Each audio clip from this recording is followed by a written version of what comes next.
అప్పుల బాధలు వెంటాడుతున్నాయా? అయితే 6 JVR వారి జాతిరత్నాలు ధరించండి. రైట్, బ్రేకింగ్ న్యూస్ వస్తున్నాం. మన టీవీ స్క్రీన్ పై దేశవ్యాప్తంగా నైరుతి ఋతుపవనాలు విస్తరించాయి. తూర్పు నుంచి ఉత్తరం వరకు వర్షాలు దంచి కొడుతున్నాయి. దక్షిణాదికి బంగాళాఖాతంలో ఏర్పడిన వాయుగుండం కారణంగా వాతావరణం ఒక్కసారిగా మారిపోయింది. ఫలితంగా ఏపీ, తెలంగాణలోని వివిధ జిల్లాల్లో భారీ వర్షాలు కురుస్తున్నాయి. తెలంగాణలోని పలు జిల్లాల్లో భారీ నుంచి అత్యంత భారీ వర్షాలు కురిసే అవకాశం ఉందని, వచ్చే 2 రోజుల్లో కురుస్తాయని భారత వాతావరణ శాఖ వెల్లడించింది. ఆంధ్రప్రదేశ్లో వర్షాలకు తోడు బలమైన ఈదురుగాలులు కూడా వీస్తాయని వైజాగ్ వాతావరణ శాఖ హెచ్చరించింది. సో భారీ వర్షణ సూచనతో రాబోయే 3 నుంచి 4 రోజుల పాటు ఇటు హైదరాబాద్లో, ఆసిఫాబాద్ జిల్లా, పెద్దపల్లి జిల్లా, ఇంకా నిర్మల్ జిల్లాల్లో చాలా వరకు స్కూల్స్ మూతపడ్డాయి. సో ఎట్టి పరిస్థితుల్లో జనాల్ని బయటికి రావద్దని కూడా వాతావరణ శాఖ హెచ్చరికలు జారీ చేస్తుంది, అవసరమైతే తప్ప. ఎందుకంటే ఇప్పటికే ఇటు హైదరాబాద్, సికింద్రాబాద్లో దాదాపుగా 10 మందికి పైగా మ్యాన్ హోల్స్లో పడి తర్వాత ఆ వరదలో కొట్టుకుపోయిన సిచ్యువేషన్. సో ఇప్పటికే కాస్తంత అంటే హైదరాబాద్లో హైడ్రా ఎప్పుడైతే ఉక్కు పాదం మోపిందో దాని తర్వాత కాస్తంత ఆక్రమణలు తగ్గడం, ఆ నీరు అయితే ఆ వరద నీరు రోడ్లపైకి రాకుండా పర్టికులర్గా చెరువుల్లోకి వెళ్ళడం, సో దానికి సంబంధించిన కొన్ని ఏర్పాట్లు మనం చూస్తున్నాం. అయినా సరే గతేడాది సరిగ్గా ఇదే టైంకి హైడ్రా ఎప్పుడైతే ఎంటర్ అయ్యి కాస్త దాని పనితనం చూయించిందో దానికంటే ముందు ఈ టైంకే కనీసం ఒక 40 నుంచి 50 మంది చనిపోయారు. సో ఆల్మోస్ట్ హైడ్రా ఎప్పుడైతే కొన్ని పనులు చేసిందో గ్రౌండ్ లెవెల్లో, అండ్ దాని తర్వాత ఇప్పుడు హైదరాబాద్లో దాదాపుగా 10 మంది చనిపోయిన సిచ్యువేషన్. సో వీళ్ళలో మ్యాన్ హోల్స్లో పడిపోయిన వాళ్ళు ఉన్నారు, ఇంకా అయితే ఆ విద్యుత్ స్తంభాల విషయంలో చనిపోయిన వారు ఉన్నారు. సో ఎట్టి పరిస్థితుల్లో వాతావరణ శాఖ మాత్రం చెప్తుంది ఒకటే, పిల్లలకి అయితే స్కూల్స్, ఇటు కుదిరితే కాలేజీలకు కూడా 2 రోజుల పాటు హాలిడేస్ ప్రకటించేందుకు కూడా ఈ యొక్క విద్యా సంస్థలతో ఇటు తెలంగాణ ప్రభుత్వం కూడా చర్చలు జరుపుతుంది. ఎట్టి పరిస్థితుల్లో ఇటు ప్లే స్కూల్స్ కావచ్చు, సో ఎల్కేజీ నుంచి 10th క్లాస్ వరకు అయితే ఉంటాయో ఆ స్కూల్స్ ఇప్పటికే విద్యాశాఖ నుంచి ప్రాపర్గా మెయిల్స్ వెళ్ళిపోయిన నేపథ్యం. సో ఇలాంటి నేపథ్యంలో ఎట్టి పరిస్థితుల్లో అవసరం ఉంటే తప్ప పొరపాటును కూడా 2 వీలర్ మీద బయటకు వచ్చే సాహసం చేయకండి.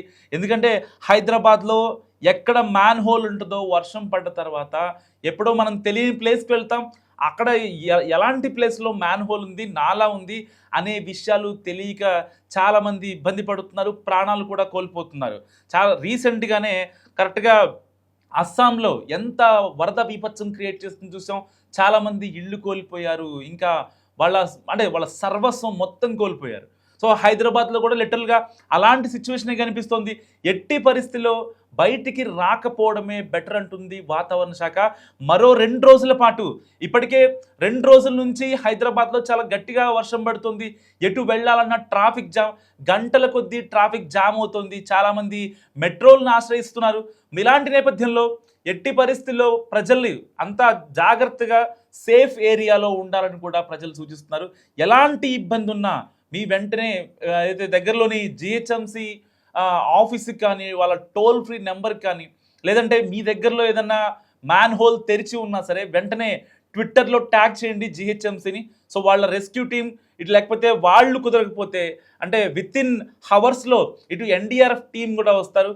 సో ఆ డిజాస్టర్ రెస్పాన్స్ ఫోర్స్ వచ్చి ఏదైతే మీ యొక్క సమస్య ఉందో దాన్ని వెంటనే సాల్వ్ చేసే ప్రక్రియ కూడా చేయబోతోంది జిహెచ్ఎంసి. సో ఏదేమైనప్పటికీ మన కోసం ఇంట్లో అంటే వాళ్ళ ఆఫీసులకి లేకపోతే ఇంట్లో ఏదో చిన్న పనుల కోసం మనం బయటికి వెళ్తూ ఉంటాం. మన కోసం వెయిట్ చేసే వాళ్ళు, మన కోసం అంటే మనం కట్టుకున్న భార్య కావచ్చు, మన కడుపున పుట్టిన పిల్లలు కావచ్చు, వాళ్ళంతా ఎంతగానో వెయిట్ చేస్తూ ఉంటారు. సో కాబట్టి మీరు రోడ్డు మీద వెళ్తుంటే చాలా జాగ్రత్తగా వెళ్ళండి ఎట్టి పరిస్థితుల్లో. ఎందుకంటే వాతావరణ శాఖ పదే చెప్తోంది, మొన్నటిదాకా ఎల్నినో ప్రభావం, అయితే ఆ వేడి గాలుల ప్రభావం వల్ల ఎట్టి పరిస్థితుల్లో ఎక్కడా కూడా వర్షాలు పడలేదు. ఇక ఈ యొక్క సీజన్ మొత్తం అంతే అనుకున్నాం, కానీ కట్ చేస్తే ఆ ఎల్నినో కూడా పక్కకి వెళ్ళిపోయింది. నైరుతి ఋతుపవనాలు భారతదేశంలోకి చాలా వేగంగా వ్యాపించాయి. ఉత్తరం నుంచి దక్షిణం వరకు ఏకధాటిగా వర్షాలు కురుస్తున్నాయి. అయితే కేదార్నాథ్ పర్యటన కూడా ఆపేశారు. భక్తులంతా ఎవరైతే అంటే స్లాట్లుగా వెళ్తా ఉంటారు కదా! వాళ్ళని కూడా ఆపేశారు. ఇటు అస్సాంలో పరిస్థితి చాలా దారుణంగా ఉంది. అండ్ జమ్మూ అండ్ కాశ్మీర్ ఎక్కడ ల్యాండ్ స్లైడ్స్ అయితే ఆ కొండ ప్రాంతాల్లో దాదాపుగా ఆ రాళ్ళు మొత్తం కింద పడిపోయి, ఆ యొక్క మట్టి మొత్తం మీద పడిపోయి కావచ్చు, రోడ్ల మీద పడిపోయి కావచ్చు, చాలామంది ఇబ్బంది పడుతున్నారు. సో, అంటే ప్రకృతి వైపరీత్యం ఎప్పుడు ఎలా వస్తుందో అర్థం కానటువంటి సిచ్యువేషన్. తెలుగు రాష్ట్రాలు ఇందుకు అతీతమేం కాదు. చాలామంది మ్యాన్ హోల్‌లో పడిపోతున్నారు. అంటే బయటకొచ్చే లెక్కలు, జనాలకు తెలుస్తున్న లెక్కలు, గవర్నమెంట్‌కి తెలిసిన లెక్క ఒకరుంటే, తెలియని లెక్క 10 మంది ఉంటున్నారు. సో, అర్థం చేసుకోండి. చాలా జాగ్రత్తగా ఉండండి. వాతావరణ శాఖ పదే పదే చెప్తుంది. మరో 2 రోజుల పాటు. ఎందుకంటే ఇటు తెలుగు రాష్ట్రాలు కూడా స్కూల్ సిబ్బందితో కావచ్చు, కాలేజ్ యాజమాన్యాలు కావచ్చు, వాళ్ళందరితో మాట్లాడుతున్నాయి. ఏదైతే ఎఫెక్టెడ్ ఏరియా ఆ ప్లేసెస్ ఉంటాయో అక్కడ మస్ట్‌గా అక్కడ వాళ్ళతో మాట్లాడి వెంటనే ఆ స్కూల్ కూడా మూయించడం జరుగుతుంది. ఆ కాలేజ్‌ని కూడా మూయించడం జరుగుతుంది. ఎందుకంటే చాలా స్కూల్ బస్సులు వచ్చే ప్రాంతాలు ఏవైతే ఉంటాయో అవన్నీ గ్రామీణ ప్రాంతాల నుంచే కాబట్టి ఈ వర్షాల వల్ల, ఈ వరదల వల్ల సో లోపల ఉన్న పిల్లలకి ఎలాంటి ఇబ్బంది కాకుండా కావచ్చు. ఎందుకంటే అన్ని గ్రామాల్లో తార్ రోడ్‌లో లేకపోతే సిమెంట్ రోడ్‌లో ఉండవు.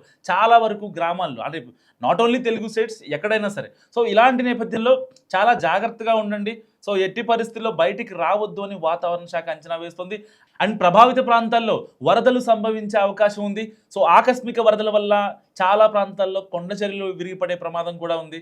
సో తెలంగాణలోని చాలా జిల్లాల్లో భారీ వర్షాలు కురుస్తున్నాయి ఇప్పుడు. ఉమ్మడి ఖమ్మం జిల్లా కావచ్చు, ఇంకా ఉమ్మడి వరంగల్ కావచ్చు, నల్గొండ జిల్లా కావచ్చు, ఇటు హైదరాబాద్, రంగారెడ్డి, ఆదిలాబాద్, కొమరంభి, మంచిర్యాల, నిర్మల్, నిజామాబాద్, వికారాబాద్, సంగారెడ్డి, మెదక్, కామారెడ్డి జిల్లాలకు ఇప్పుడు ఆరెంజ్ అలర్ట్ ప్రకటించిన నేపథ్యం. సో మరోవైపు జగిత్యాల, రాజన్న సిరిసిల్ల జిల్లా, ఇటు కరీంనగర్, పెద్దపల్లి, జయశంకర్, భూపాలపల్లి, ములుగు జిల్లాలకు ఎల్లో అలర్ట్ జారీ చేశారు. ఇక భాగ్యనగరంలో అంటే ఒక రకంగా రెడ్ అలర్ట్ జారీ చేసిన పరిస్థితే. ఎందుకంటే ఆకాశం కంప్లీట్గా మేఘావృతమై ఉంది. ప్రతి గంటకి ఒక 2 సెంటీమీటర్ల వర్షం హైదరాబాద్లోనే పడుతుంది. సో ఇలాంటి చినుకులు పడుతున్నా చాలామంది అంటే బయట కనపడుతున్న నేపథ్యం. ఇటు వాతావరణ శాఖ, ఇటు ప్రభుత్వం కూడా హెచ్చరిస్తూనే ఉంది. సో ఒక్కరోజు మీరు ఆఫీస్కి లీవ్ పెట్టినంత మాత్రాన, ఒక్కరోజు మీరు వెళ్ళకపోయినంత మాత్రాన నిజంగా ఏమీ అయిపోదు. కానీ మీ ఇంట్లో మీకోసం వెయిట్ చేస్తూ ఉంటారు. సో మీకేం జరగకుండా రావాలని వాళ్ళు ఆ చిన్న పిల్లలు కావచ్చు, ఇంట్లో ఉన్న పెద్దవాళ్ళు కావచ్చు, మిమ్మల్ని కట్టుకున్న వాళ్ళు కావచ్చు, మీకోసం ప్రార్థనలు చేస్తూ ఉంటారు. సో ఒక్కసారి ఆలోచించండి. ఒక మోస్తరు వర్షం పడిందంటే చాలా జాగ్రత్తగా ఉండండి. ఎందుకంటే ప్రార్థించే పెదవుల కన్నా సాయం చేసే చేతులే మిన్న. సో మనకేదన్నా ఇబ్బంది జరిగితే అంటే అనుకోకుండా ఏదన్నా వైపరీత్యం వల్ల మనకేదన్నా ఇబ్బంది జరిగితే మన ఫ్యామిలీని చూసుకోవడానికి నిజంగా ఎవరు ఉండరు. ఎవరో ప్రార్థిస్తారు తప్ప వాళ్ళకొచ్చి సహాయం చేయడానికి మాత్రం నిజంగా ఎవరికి దగ్గర రారు. ఎవరు అంటే కనీసం పట్టించుకోరు. ఆ టైంకి మహా అయితే అయ్యో పాపం అని అనుకుంటారే తప్ప ఎవరు కూడా మన ఫ్యామిలీని, మన పిల్లల్ని, మన అమ్మ నాన్నల్ని ఎవ్వరు కూడా పట్టించుకోరు. సో ఇప్పటిదాకా వాతావరణ శాఖ దాదాపుగా వర్షాలు స్టార్ట్ అయ్యి 2 నెలలు జరుగుతున్నా అయితే ఎల్నినో ప్రభావం వల్ల చాలా వర్షాలు పడకపోయినా సరే సో ఇప్పటిదాకా ఎట్టి పరిస్థితుల్లో వాతావరణ శాఖ ఎప్పుడు కూడా ఇంత గట్టిగా హెచ్చరించలేదు. ఇటు వైజాగ్ ఐఎండీ అదే చెప్తుంది, ఇక్కడ హైదరాబాద్ ఐఎండీ కూడా అదే చెప్తుంది. ఎట్టి పరిస్థితుల్లో జనాలు అత్యవసరమైతే తప్ప బయటికి రావద్దని చెప్తుంది. అండ్ రికార్డు స్థాయిలో వర్షపాతం నమోదు జరుగుతోంది ఇటు ఉత్తర తెలంగాణలో. గడిచిన 24 గంటల వ్యవధిలో జగిత్యాల జిల్లాలో సారంగాపూర్ 20 సెంటీమీటర్ల వర్షం నమోదైంది. అటు బుగ్గారం 18.2 సెంటీమీటర్ల వర్షం. అండ్ నిర్మల్ జిల్లా కడ్డంపెడ్డూరులో 14.5 సెంటీమీటర్ల వర్షం పడింది. ఇటు పెద్దపల్లి జిల్లా కామన్పూర్లో 14.1 సెంటీమీటర్ వర్షపాతం నమోదైంది. అండ్ ములుగు జిల్లాలో కూడా భారీ వర్షం నమోదైంది. చాలా మండలాలు 10 సెంటీమీటర్లకు పైగా వర్షపాతం నమోదైంది. ఇటు చూసుకుంటే జయశంకర్, భూపాలపల్లిలో 11 సెంటీమీటర్లు, ఆ తర్వాత పెద్దపల్లిలో 10 సెంటీమీటర్ల వర్షపాతం నమోదైంది. కోస్తాంధ్ర అంటే కంప్లీట్గా ఏపీకి వస్తే కోస్తాంధ్ర, రాయలసీమకు భారీ వర్ష సూచన కనిపిస్తోంది. ఇప్పటికే చాలా జిల్లాలకి రెడ్ అలర్ట్ జారీ చేశారు, ఆరెంజ్ అలర్ట్ కూడా జారీ చేశారు, అండ్ ఎల్లో అలర్ట్ 2. సో ఆంధ్రప్రదేశ్లో కూడా ఇదే పరిస్థితి కొనసాగుతుంది లిటరల్గా. కోస్తాంధ్ర, రాయలసీమ జిల్లాల్లో భారీ వర్షాలు పడతాయని తెలిపింది వాతావరణ శాఖ. సో వర్షాలకు తోడు గంటకు 40 నుంచి 50 కిలోమీటర్ల వేగంతో బలమైన ఈదురుగాలులు వీచే అవకాశం ఉంది. సో ఈ విషయాన్ని వైజాగ్ వాతావరణ కేంద్రం వెల్లడించింది. శ్రీకాకుళం జిల్లా, ఇంకా పార్వతీపురం, మన్యం, అల్లూరి సీతారామరాజు, కాకినాడ, డాక్టర్ బిఆర్ అంబేద్కర్, కోనసీమ, ఇంకా గుంటూరు, కృష్ణా జిల్లాల్లో తేలికపాటి నుంచి ఒక మోస్తరు వర్షాలు పడతాయట. సో పోలవరం, పశ్చిమ గోదావరి, ఏలూరు జిల్లాల్లో మోస్తరు వర్షాలు కురిసే అవకాశం ఉందని కూడా వాతావరణ శాఖ అంచనా వేసింది. సో వర్షం పడే సమయంలో పిడుగులు ముప్పు పొంచి ఉందని, ఈ విషయంలో ప్రజలు అత్యంత జాగ్రత్తగా ఉండాలని, సో ఇప్పటికే ఏపీ ఆరోగ్య శాఖకు సంబంధించింది కాబట్టి డిజాస్టర్ రెస్పాన్స్ ఫోర్స్ కావచ్చు, ఆ యొక్క అధికారులు చెప్తున్నారు.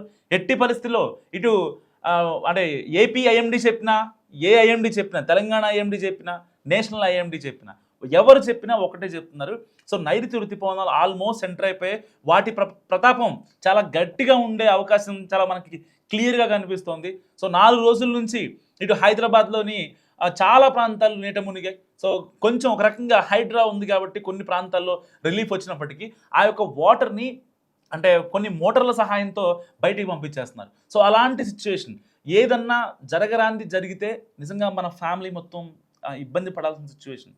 ఎందుకంటే అంటే ఇంకెవరు చూసుకుంటారైతే మనం అనుకోం. కాబట్టి మనం జాగ్రత్తగా ఉందాం, మన ఫ్యామిలీని జాగ్రత్తగా చూసుకుందాం. వాతావరణ శాఖ హెచ్చరికల్ని ఎట్టి పరిస్థితుల్లో ఫాలో అవుదాం.